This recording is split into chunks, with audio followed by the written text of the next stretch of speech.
Lalu Nabi memesan 3 perkara. Nabi pesan pertama, jaga salat kalian. Nabi tidak bilang jaga pangkatmu, jaga rukomu, jaga hartamu. Tidak.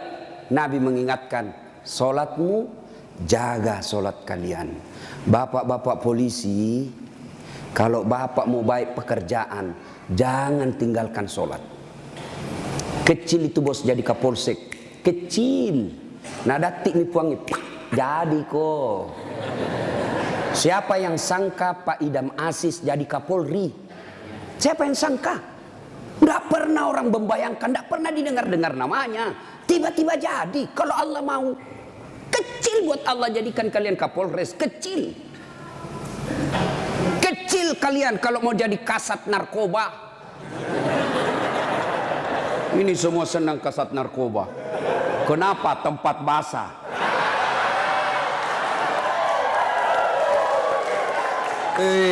Hati-hati Pak Polisi. Di tempat basah lah itu orang tenggelam. Tidak ada orang tenggelam kalau kering. Siapa suruh kau bilang gas-gas? Gas memang. Kita sudah tanda tangan MOU toh. Pak, kecil, sholat Pak. Kecil bapak punya bahagia. Ustadz, kenapa itu kasihan istriku nak ngomel aja nak kerja.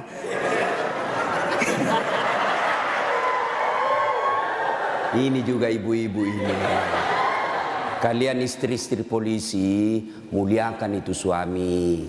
Kita kira itu gampang jadi polisi, Bu. Saya saja bukan polisi, saya bayangkan itu susahnya jadi polisi. Masalahnya orang datang ke mana? Sentuh, kemana kamu? Kok nanti coba bayangkan. Kita mau baik-baik. Datang lagi sepupu tak menangis di depan tak. Nah telepon tong maki om tak. Iko tomik tuh, kau Tommy diharap. Kaulah satu-satunya keluarga di polisi. Apa kek kau bantukan itu kemanakanmu? Coba bayangkan. Nggak gampang itu. Kalau Ustadz apa godaannya? Apa godaannya Ustadz? Kemana-mana pakai gamis. Nggak ada perempuan mau dekat sama kita. Nah bacakan kau Yasin jauh-jauh kok. Tapi kalau polisi Pak, godaannya banyak. Banyak betul godaannya itu polisi. Masalahnya orang datang pula istri. Pakai kok kipas Pak? Tak kalah ada apa kayak situ. Itu tuh. Kalau kita Ustadz, siapa yang mau sogoki? Paling nasogoki telur sama soko. Apa mau nasogokkan ki? Tapi polisi subhanallah godaannya sangat besar, bebannya sangat besar. Maka disitulah dibutuhkan ibu. Pelihara suamimu. Jangan kau malah jadi tukang kompor. Apa kek, masa kita sudah 17 tahun menikah tidak pernah tongko beli gelang.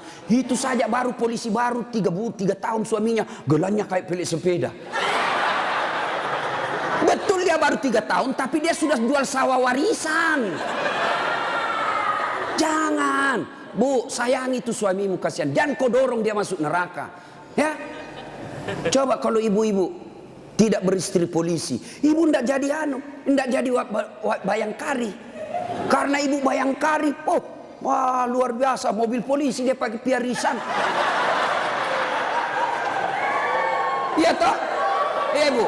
Makanya syukuri. Coba kalau ibu tidak nikah sama ibu bapak-bapak polisi, ibu bukan bayangkari, gasturi.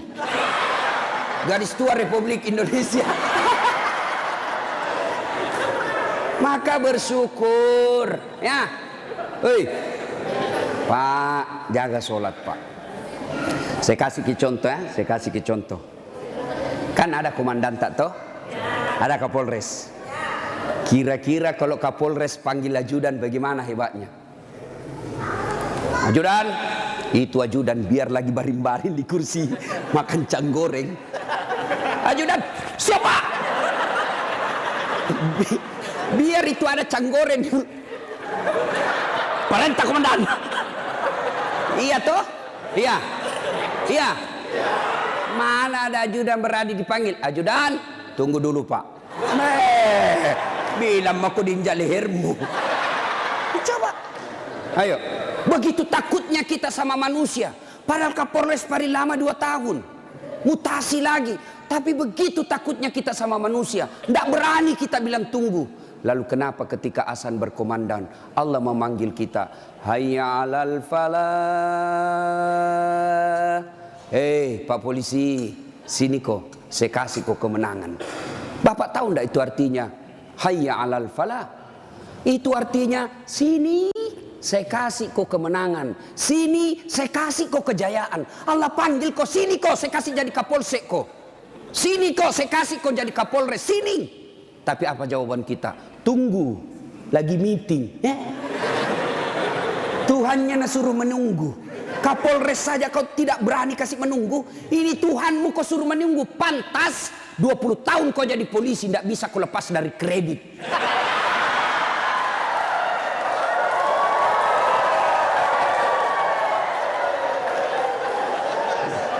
Gas memang. Makanya, bagaimana hidupmu mau baik bos jadi polisi? Kau udah bisa cari muka sama atasan. Siap komandan, siap salah komandan. Bapak kerja sama manusia, 10 suruh ki kerja. Nih kerja ini 10, 9 yang cocok, 1 salah, yang salah persoalkan. Bodoh memang kau ini. Coba, lupa itu 9 yang cocok. Padahal 9 yang betul, 1 jika dosa. Bodoh memang kau ini. Itulah manusia. Kalian capek cari kelakuan baik. Jangan kau terlalu mencari muka sama pimpinanmu. Yuk kerja saja dengan baik sebagai polisi. Ada tupoksimu, ada ini kasat ini, jelas pekerjaannya. Kerja itu dengan baik, perbaiki sholatmu. Allah yang angkat derajatmu. Tapi siapa? Nah bilang ada di Jakarta, cemen lu men. Ayo, serius Pak. Baiki saja sholat. Kecil Pak. Bapak kan punya jalan jadi kapolsek. Bapak punya jalan untuk jadi kapolres. Kenapa? Bapak polisi, memang ada jalannya. Yang tidak bisa ada jalannya, saya jadi kapolres. Tidak ada itu. Tidak ada jalannya itu bos. Ayo, yang tidak ada saja jalannya Allah kasih. Saya ulang, yang tidak ada saja jalannya Allah kasih. Apalagi memang ada jalannya. Apa maksudnya? Pak, bisa ndak perempuan hamil tidak pernah disentuh laki-laki? Itu ndak ada jalannya menurut ilmu kedokteran. Ndak mungkin. Tapi kalau Allah yang mau jadi Siti Maryam, wanita suci, tidak pernah disentuh laki-laki, hamil melahirkan Isa alaihi salam. Tuh Siti Maryam. Cuma sekarang banyak tahu perempuan mau ingin Siti Maryam. Hamil tidak ada suaminya. Usut punya usut, ternyata selingkuh sama polisi.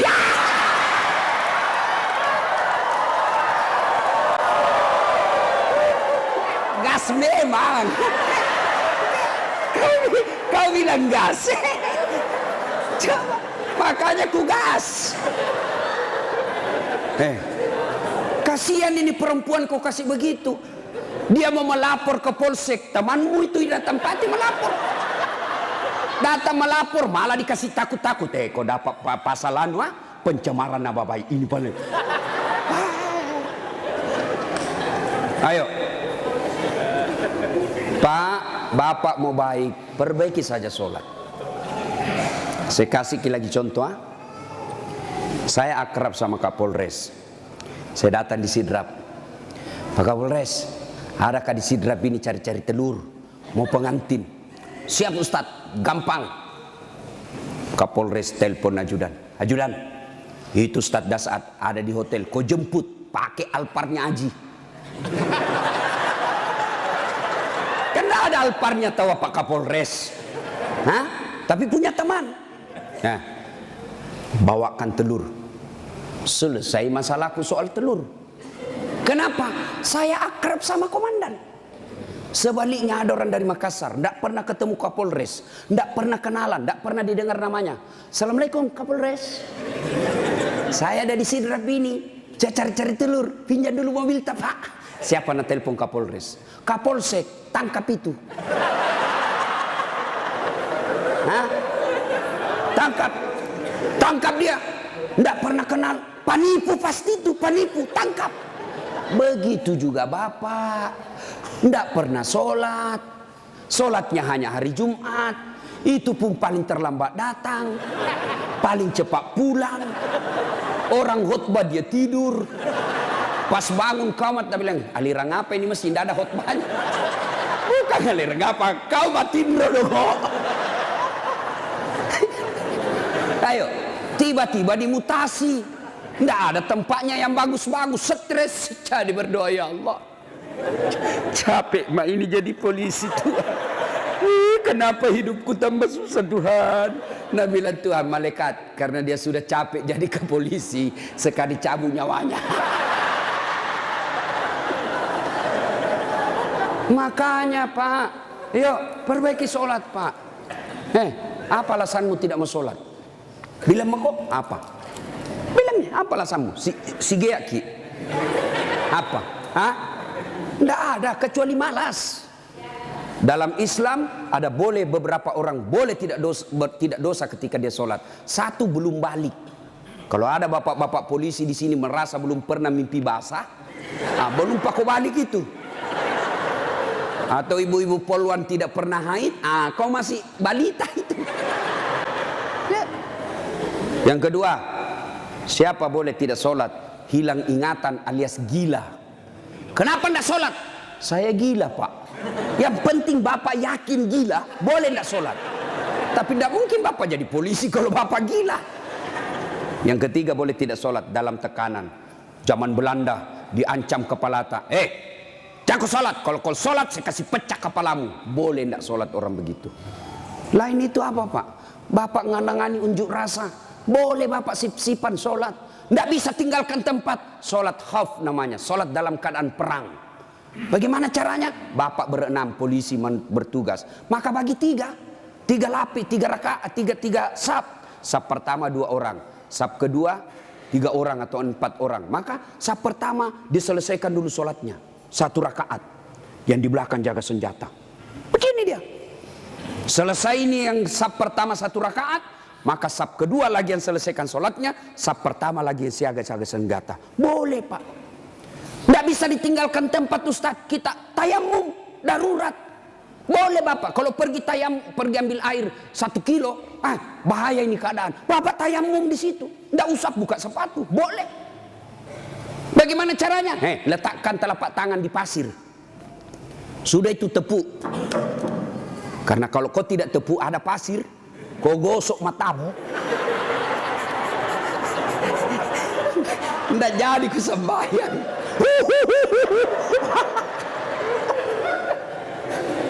Itu gunanya. Selesai. Agapi.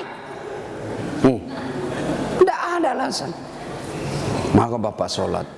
Maulid kali ini, yang tadinya masih malas sholat, perbaiki sholat Pak. Kecil buat Bapak, Allah kasih kita. Kecil Pak. Kecil sekali. Ini perkara dunia. Allah cukup mengucapkan kun. Itu saja itu disebut kun fayakun, jadi. Nagati lipuangnya jadi.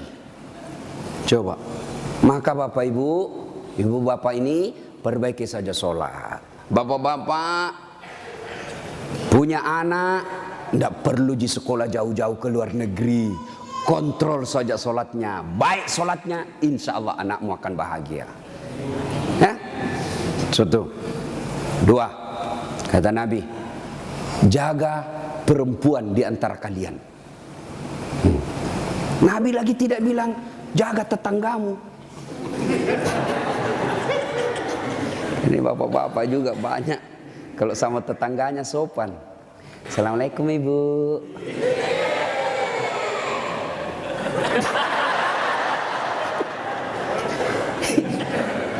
Ibu, kita ini sebenarnya laki-laki tergantung istri.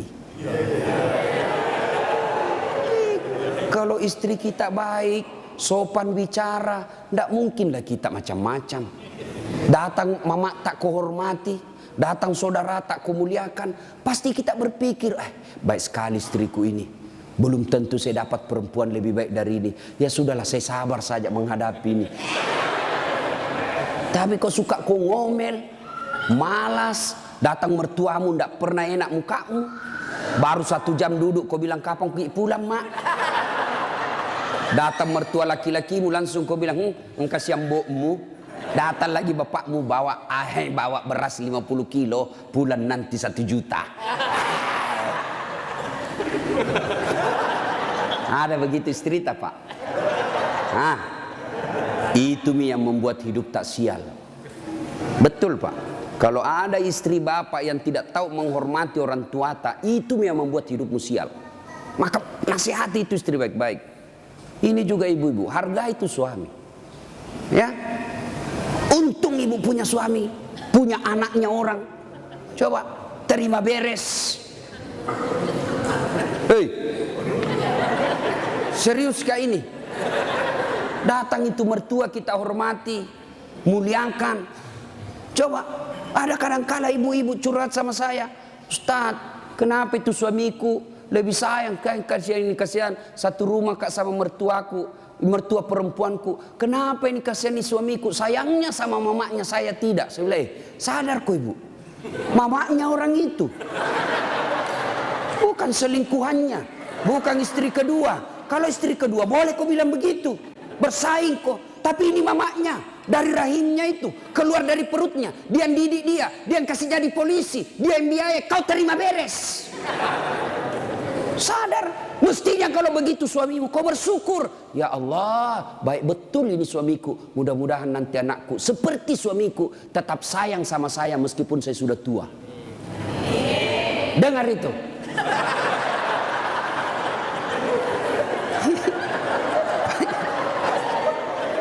Nonton kita ini pun, hei, coba lihat kasih yang ini polisi. Di jalan ngirup udara kotor, jalan baik-baik dicurigai lagi. Polisi. Padahal orang baik datang cari perampok. Coba di kantor kalian dimarah-marahi sa komandannya. Siap salah komandan, ditendang di pantatnya. Siap salah komandan, siap salah. Sampai lagi di rumah kau maki-maki lagi. Bodoh memang tahu kenapa kau tidak lawan. Apa mau dilawan? Nah dia Kapolres.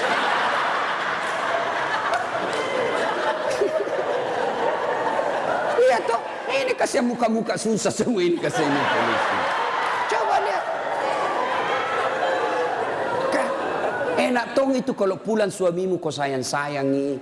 Kau masakan kesenangannya. Tidak bisa tiap bulan, sekali seminggu lah. Ya.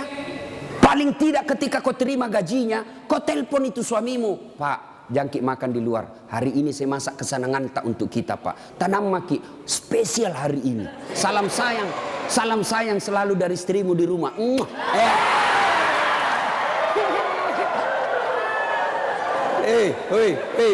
Bu. Itu suami polisi kalau dapat SMS begitu, nah kasih lihat langsung Satpol PP. Satpol PP polisi setengah.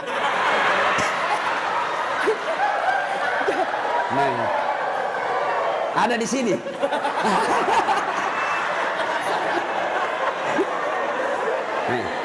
Apa nak bilang? Nak bilang itu polisi. Lihat kau ini istriku bos. Betul dia lebih tua dari saya. Betul dia tidak cantik. Dia orang kampung. Tapi kau lihat bos. Istriku ini. Pernah SMS begitu? Paling kita SMS, Pak, jangan lupa singgah beli gas.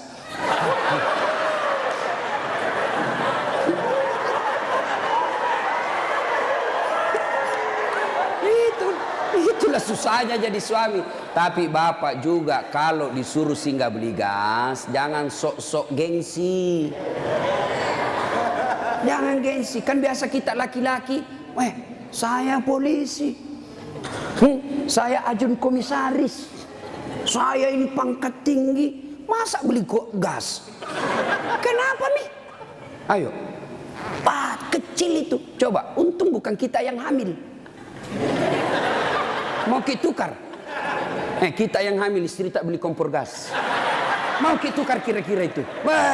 Repotnya itu perempuan hamil, jalan saja setengah mati, 9 bulan itu kasihan. Melok ini masuk.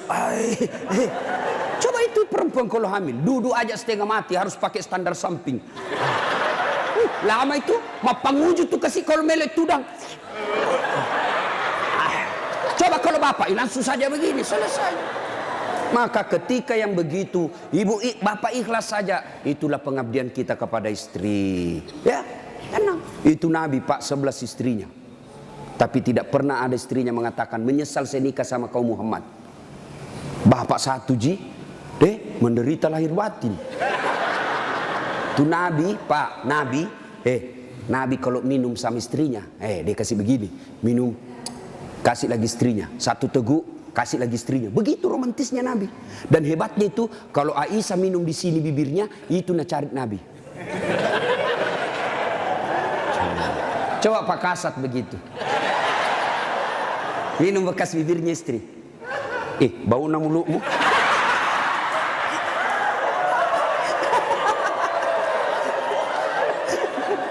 Salatullah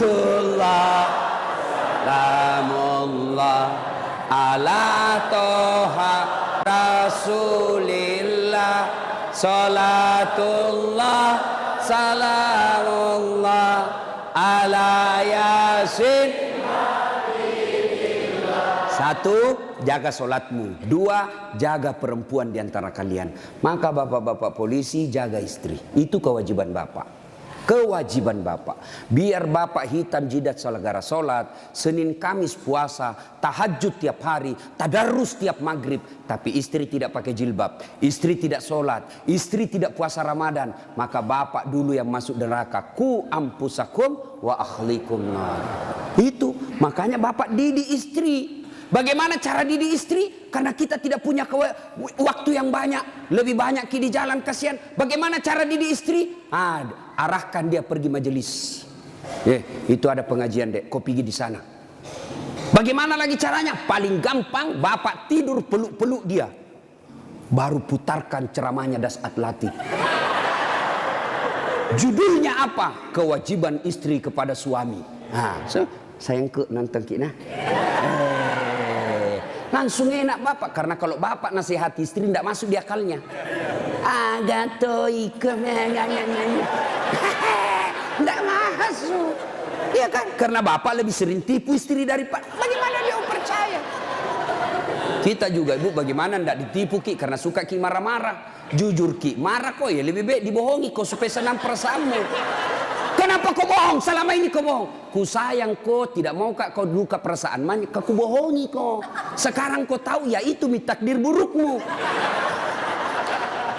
Kan kita terpojok ki jadi bohong maki. Sama saya ada temanku SD, masih selalu kena telepon sampai sekarang. Cinta-cinta monyet dulu di kampung. Setelah saya lihat banyak viral, tambah populer kila dase. Itu di Makassar gitu nama aku Dasat Latif. Kalau di kampung Ladase.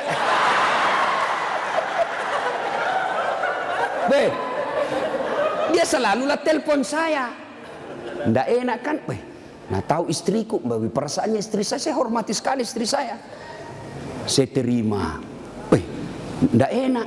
Saya blokir. Nah bilang kan nanti sombong. Terpaksa aku tulis di situ HP ku namanya penjual batu bata. Jangan kau shooting ibu, nanti sampai sama istriku. Bunyi itu telepon.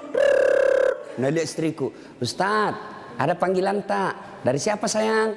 Penjual batu bata. Wah. Saya bilang, dia bilang, saya angkat. Oh jangan kau angkat, tagihan, ndak cukup uangku itu. Istriku kalau bilang uang, ndak mau dia karena nanti uang belanjanya saya ambil. Jangan angkat. Jangan angkat Ustaz, jangan maki, belum cukup uang. Selamat saya. Satu ketika saya pulang ceramah. Bikinlah saya teh. Kan saya bikin sendiri. Saya tahu, oh sudah.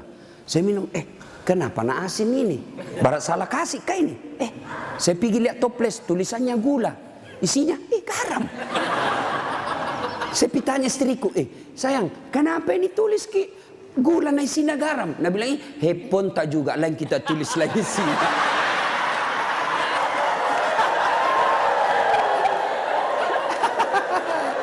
Ibu, sudah tahu rumusnya toh? Pak, jaga istri kalian, jaga. Gimana caranya? Ajari terus, nasihati terus, nasihati terus. Tapi bapak tidak mungkin bisa didengar istri kalau bapak saja kelakuannya tidak baik. Tidak mungkin. Maka untuk menjadi baik kepada istri, bapak dulu yang harus bagus. Bapak dulu yang kasih contoh sholat 5 waktu. Kalau perlu bangun subuh-subuh sama-sama. Sayangku, yuk peluk dengan baik, cium pipi. Nah bilang apa aja dia mau dicium stas ngoro ih. Mak bau tong bebenya Ustaz. Pak, kalau perlu bapak angkat itu istri. Sholat subuh sayang, bareng-bareng, sholat jamaah. Meskipun bapak pangkat paling rendah di Polres, tapi ibu bapak lakukan itu mulia di hadapan Allah. Angkat istri, ayo sayangku, sholat bareng-bareng, berjamaah, bapak imam, istri makmum. Jangan baca yang susah-susah. Yang pendek-pendek saja, ya? Karena yang susah-susah nanti tidak mau sampai. Nak baca Al-Kafirun, wala antum abiduna ma abun, wala ana abidum ma abattum, wala antum abid. Mulai curiga istrinya. Wala antum abidu, wala ana abidum. Pas selesai sholat, ibu juga kalau selesai sholat kasih semangat suami. Sabar ki pak, memang begitu kalau baru pertama orang sholat. Insya Allah ke depan tidak. Jangan malah dimaki-maki. Bodoh memang kau ini polisi dongo. Apa kau tahu kau bilang? Nah bilang suami tak jamin lagi sembahyang deh. Kau situ. Bu, pulang suami tak ibu. Kita tahu sudah mau masuk maghrib. Datang suami tak sudah sediakan sarungnya. Sediakan kopiahnya, sediakan bajunya untuk sholat, baju koko. Begitu datang, Deng, mandi ki, ini kita pakai sholat maghrib. Ayo kita pergi sama-sama di masjid. Nyaman ibu, suami istri jadi polisi, dapat gaji tiap bulan. Kalau begini kita lakukan, bahagia hidup tak. Meskipun kita tak putar-putar saja di sidrap. Enak pak. Ini istri suka ngomel, suami tukang tipu, kredit tidak pernah berhenti. Kapan enak hidupmu? Ayo, maka perbaiki ini, saling menjaga. Suami nasihati istri, istri ingatkan suami. Itu rumah tangga yang bahagia. Dan yang ketiga kata Nabi, ucapan yang beliau keluar dari bibirnya, ummati, ummati, ummati, umatku, umatku, umatku. Begitu sayangnya sama Nabi. Sayang Nabi sama kita. Nabi tidak mengucapkan Khadijah, Khadijah, Khadijah. Tidak. Nabi yang diucapkan ummati, umat kita. Apa di dunia saja? Tidak, sampai di akhirat pun Nabi seperti itu. Ketika hari kebangkitan tiba, Allah perintahkan kepada malaikat Jibril, Jibril, kau bangkitkan manusia paling mulia yang sangat aku sayangi, Muhammad sallallahu alaihi wasallam. Nabi Jibril setengah mati mencari, lalu Allah kasih keberkahan. Makamnya Nabi keluar asap. Didapat. Lalu bangkitlah Nabi. Ya seperti itu yang kita lihat di sirkus. Ada manusia yang tiba-tiba naik saja ke permukaan. Lalu Nabi duduk. Gosok mata. Jasadnya Nabi pak sampai detik ini tidak hancur. Seperti ketika beliau hidup. Kulitnya tidak rusak. Pernah kan beberapa kali itu kan kuburnya Nabi jasadnya Nabi dicuri. Kan beberapa kali itu 9 kali. Dan jasadnya pun sudah ratusan tahun meninggal. Masih sama. Nah, bangun Nabi, gosok matanya. Lalu Nabi buka, nampak Jibril di depannya. Lalu Nabi berkata, Jibril, hari apa ini? Ya Muhammad, inilah hari kebangkitan yang pernah Allah janjikan kepadamu. Kira-kira kalau bapak bangkit seperti itu, bapak cari siapa? Mana kasihan anakku? Oh, mana itu istriku yang baik sekali? Apa Nabi cari keluarganya? Tidak. Nabi tidak berkata, mana bapakku, rindu saya mau melihat bapak saya yang tidak pernah saya lihat wajahnya. Tidak. Siapa yang Nabi cari? Aina ummati. Jibril, mana umatku? Kita yang dicari Nabi pak. Bayangkan, begitu cintanya Nabi kita. Nabi cinta di dunia sampai di akhirat. Nah sekarang, bagaimana kecintaan kita kepada Nabi? Kalau sahabat luar biasa cintanya kepada Nabi. Nabi sakit ujung akhir hidup beliau. Nabi datang ke masjid sholat subuh. Selesai sholat subuh, Nabi lalu naik pidato. Saudara-saudara sekalian, kita sudah bertahun-tahun membela agama Allah, hidup bareng bersama. Tentu ada yang pernah saya sakiti, baik yang sengaja maupun yang saya tidak sengaja. Kalau ada yang pernah saya sakiti dan saya tidak tahu, tolong balas hari ini. Daripada nanti di akhirat kau membalas, sakitnya berlipat-lipat. Sekarang saya minta balas sebelum saya meninggal. Suasana hening. Abu Bakar paling duluan menangis. Tanda-tanda Nabi sebentar lagi meninggalkan kita ini. Suasana hening. Tiba-tiba dari belakang ada sahabat Nabi namanya Uqasyah. Hitam tinggi besar berdiri. Ya Rasulullah, saya pernah Anda sakiti. Semua orang balik. Kurang ajarnya ini Uqasyah. Kapan? Waktu itu perang ya Rasul. Saya berada di sampingmu. Rasulullah mengendarakan onta. Onta Rasulullah. Rasulullah menyambut ontanya. Saya di samping, bukan onta yang kena, tapi saya yang kena. Saya mau membalas ya Rasul. Semua kurang ajar. Nabi lagi sakit mau membalas. Umar berdiri. Uqasyah, kalau gatal tanganmu ingin mencambuk, saya kau cambuk sampai mati. Jangan Rasulullah. Kata Nabi, Umar, saya paham maksud baikmu, tapi dosa tidak boleh diwakili. Dosanya Kapolres tidak bisa diwakili Kasat Lantas. Tidak boleh. Mentang-mentang kita komandan ambil dosaku tidak bisa. Sudah bangkit lagi Abu Bakar. Uqasyah, sayalah sahabat Nabi paling dekat. Saya selalu bersama beliau. Kalau kau mau cambuk, saya kau cambuk. Sama kau sakiti Rasulullah. Nabi bilang, Abu Bakar, dosa tidak bisa diwakili. Kau duduk. Makin dekat Uqasyah. Ditahan sama cucu beliau, Hasan Husain. Uqasyah, pamanku, Amure, jangan kasihan kakekku. Lagi sakit. Saya kau cambuk kalau mau. Sama Rasulullah, saya kau cambuk. Nabi berkata, cucuku, saya paham maksud baikmu, tapi dosa tidak bila diwakilkan. Nak, duduk dekat Uqasyah. Ya Rasulullah, waktu Anda cambuk saya tidak pakai baju. Supaya adil, buka bajumu. Semua orang tambah kurang ngajar ini Uqasyah. Di depan Nabi satu-satunya pertama kali disuruh buka baju. Nabi buka bajunya. Begitu Nabi buka baju, subhanallah, terjadi keajaiban. Apa? Tercium bau harum. Bahkan ada sahabat Nabi, Nabi lagi tidur berkeringat. Dia ambil keringatnya Rasulullah satu tetes, dan itu dia bilang, saya tidak pernah mencium seharum baunya Rasulullah keringatnya. Coba, ada kira-kira di sini keringatnya harum? Ada. Kira-kira kalau saya buka baju di sini, bukan bau harum, bau sakulu. Itulah Rasulullah. Lalu apa kata Rasulullah? Ya, baik, saya buka. Kata Nabi, cepat kau Uqasyah, jangan kau buat saya lama tidak pakai baju, nanti Allah menghukummu. Maju Uqasyah, dia buang cambuknya, lalu dia peluk badan Nabi, dia cium badan Nabi dadanya, lalu sambil menangis, ya Rasulullah, maafkan saya. Apa maksudmu Uqasyah? Tadi kau mencambuk saya, sekarang kau menangis memelukku. Kata Uqasyah, ya Rasulullah, itu tadi cerita saya cuma karang, itu cari cerita saya cuma buat-buat. Kenapa? Saya tahu sebentar lagi Rasulullah meninggalkan kami. Ingin rasanya kulitku yang hina ini bersentuhan dengan kulitmu ya Rasulullah. Karena saya tahu tidak mungkin saya bisa lagi menyentuhnya tanpa saya akali seperti ini.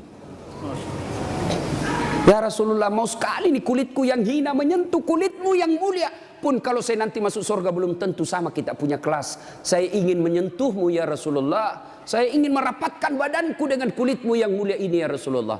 Nabi lalu meneteskan air mata dan berkata, saudara-saudara sekalian, kalau kalian mau tahu temanku di akhirat kelak, inilah karena cintanya kepada Rasulullah Muhammad sallallahu alaihi wasallam. Rasulullah luar biasa cintanya kepada kita. Lalu kalau Bapak cinta kepada Rasulullah, muliakan Rasulullah dengan cara apa? Pelihara warisannya. Apa warisan Nabi? Bukan istana. Apa warisan Nabi? Al ulama'u warisatul anbiya. Muliakan ulama.